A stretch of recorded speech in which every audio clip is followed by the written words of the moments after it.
राधा। आज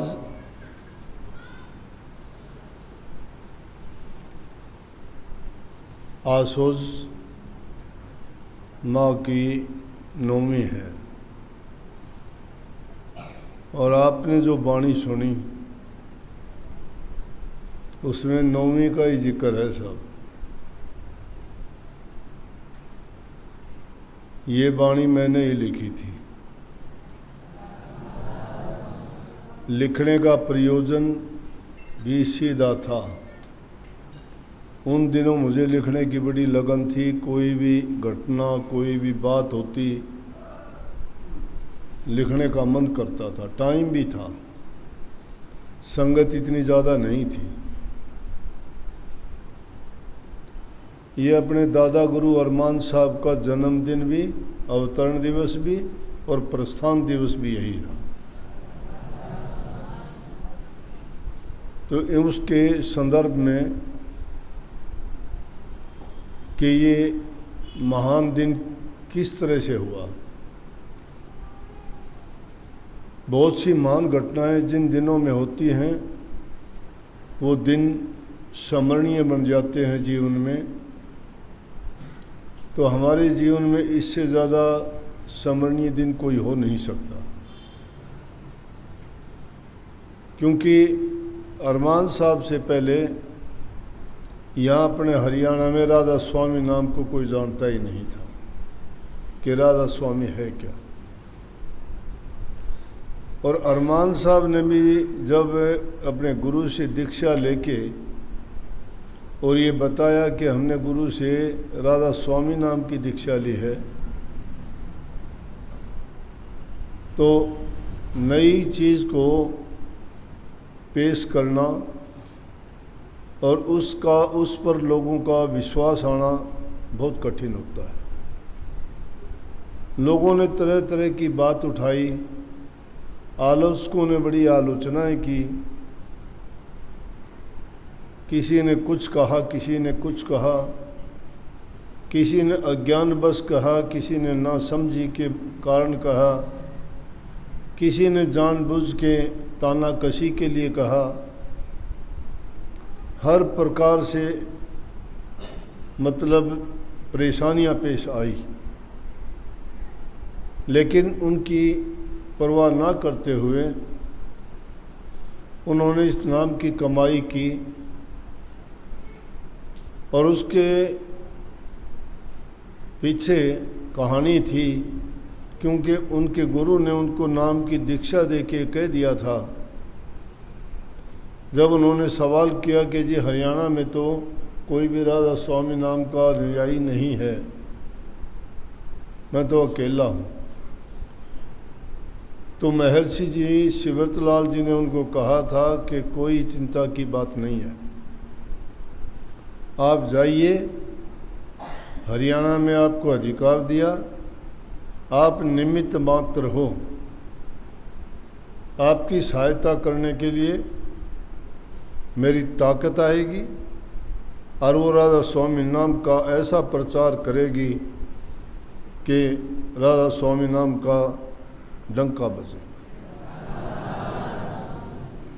आप इसकी परवाह ना करें और जाएं, तो वो बात ज़्यादा तो नहीं, लंबी चौड़ी हो जाती है। जब तक महाराजियों का उनके पास आने जाने का मतलब ही नहीं था। लेकिन जो मालिक की मर्जी होती है वो अपने कार्य को पूरा करवाने के लिए साथ साथ हर चीज़ का इंतज़ाम भी साथ साथ करते रहते हैं। वो अपने कार्य पूरे करवाने के लिए जहाँ जहाँ अधर्म फैलता था, जब जब जिस युग में अधर्म फैला, उसके साथ ही साथ उन राक्षसों का संहार करने वाले भी दूसरी जगह पड़ते रहे। हिरण्याकुश का नाश करने के लिए प्रहलाद भगत पैदा कर दिया, ध्रुव को पैदा कर दिया, रावण का नाश करने के लिए श्री रामचंद्र जी को पैदा कर दिया, कंस को नाश करने के लिए श्री कृष्ण जी को जेल में पैदा करके सारे ताले तुड़वा के भी बाहर उन्होंने उनके पालन पोषण करवा दिया। इसी प्रकार से जब प्रभु की कृपा जो होती है उस चीज़ को कोई रोकने वाला नहीं, क्योंकि उसका इंतज़ाम वो खुद करते हैं। परंतु इंसान अपनी बुद्धि और अकल से सोचता है, वो अपने ही विचारों को ऊंचा मान के सोचता है कि जो मैं जानता हूँ, जो मैं सोचता हूँ, जो मैं करता हूँ वो सही है। लेकिन इंसान के ना तो सोचने से कुछ होता है। इंसान के लिए प्रभु ने ये कृपा की है कि उसको कर्म करने के लिए स्वतंत्रता दी कि नेक कर्म करो, अच्छे कर्म करो, तुम्हें परिणाम अच्छा मिलेगा। अगर अच्छे नहीं करोगे, बुरे करोगे, तो उसके लिए आपको सज़ा मिलेगी, दंड मिलेगा, दुख भोगने पड़ेंगे। इनके अलावा तीसरा, अगर तुम नाम की भक्ति कमाओगे तो तुम्हारा इस माया देश से और कलयुग काल के इस शासन से रिहा हो जाओगे, सदा के लिए मुक्त हो जाओगे, बार बार जन्म मरण के चक्कर में नहीं आओगे। तो ये नवमी का दिन का महत्व हम इसलिए ज़्यादा गाते हैं कि हमें जो वस्तु देने वाले थे वो इस दिन पैदा हुए थे, हमारे लिए पहले ही ये इंतज़ाम कर दिया। हमारे दुनिया में आने से पहले या ये हमारी तड़पती हुई रूहें जब आई दुनिया में, तरह तरह के दुख, द्वंद्व और इनके दिलों में भरम जो संख्याएं थी वो लेके हम यहाँ आए थे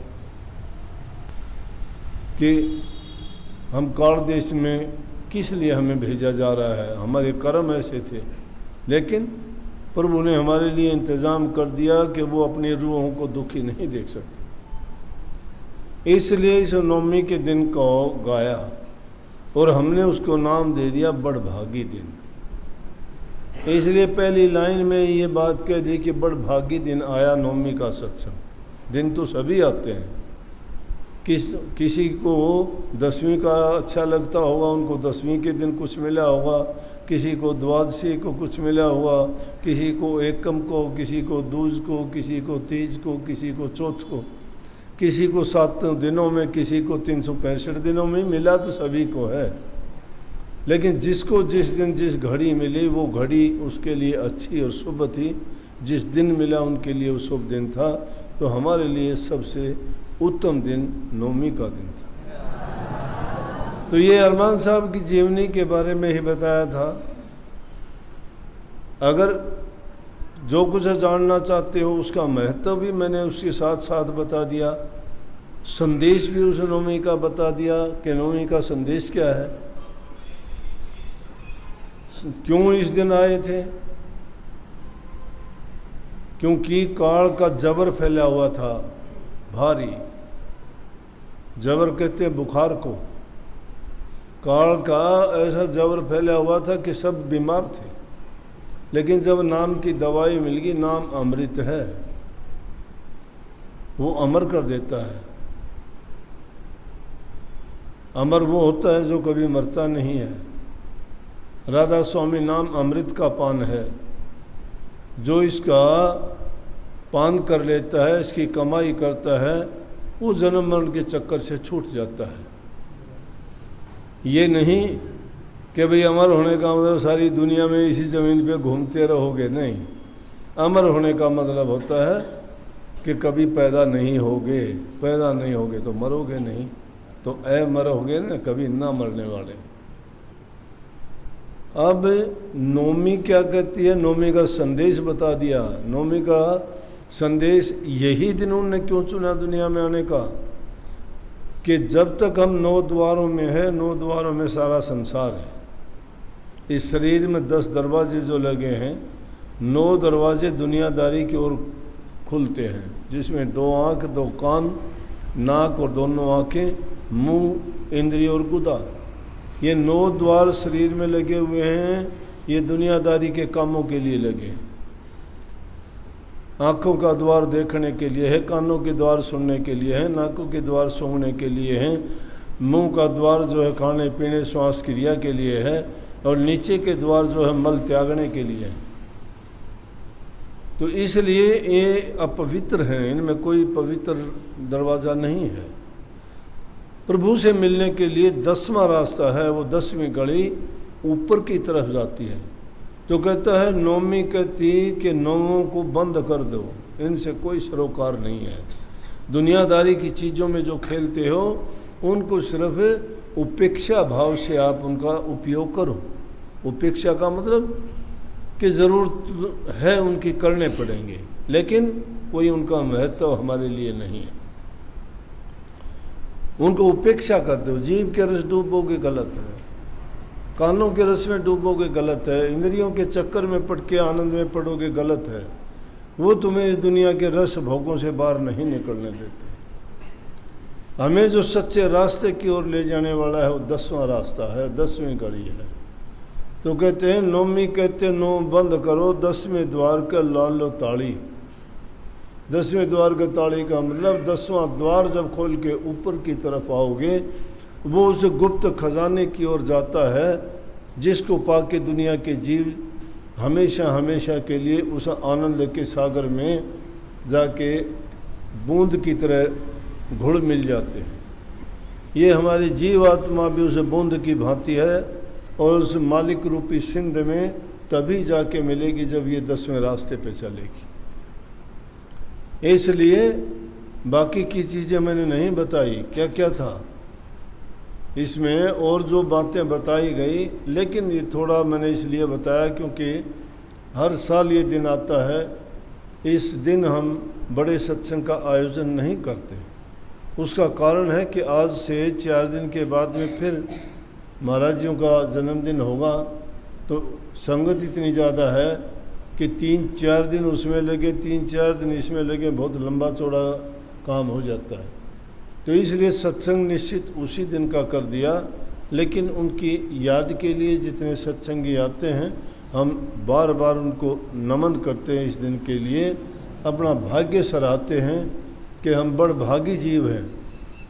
हमें इस युग में ऐसे महान संतों का सानिध्य नहीं, उनसे नाम की प्राप्ति हुई, हमारे जन्म जन्मांतर के पाप कटने का अवसर मिला।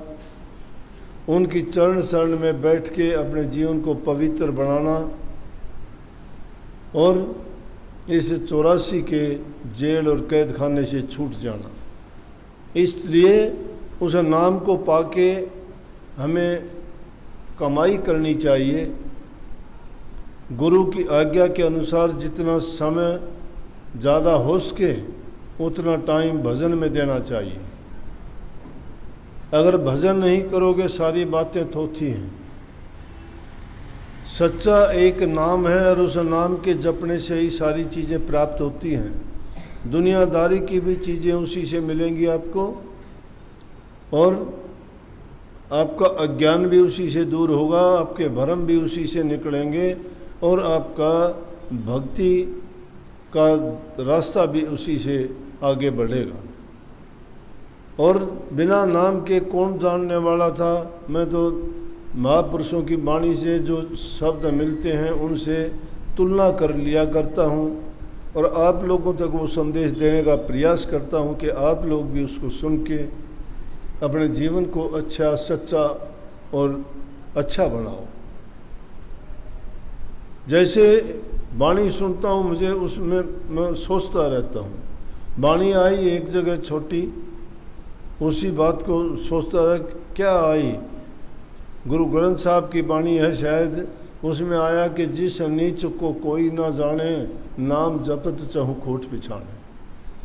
अरे नीच आदमी को, नीच कर्म करने वाले को, अज्ञानी को जो ये नहीं जानता कि तेरा कल्याण किस में है, तेरा हित किस में है, जा तो जो काम हम करते हैं उसका क्या हमें फ़ायदा लाभ होगा।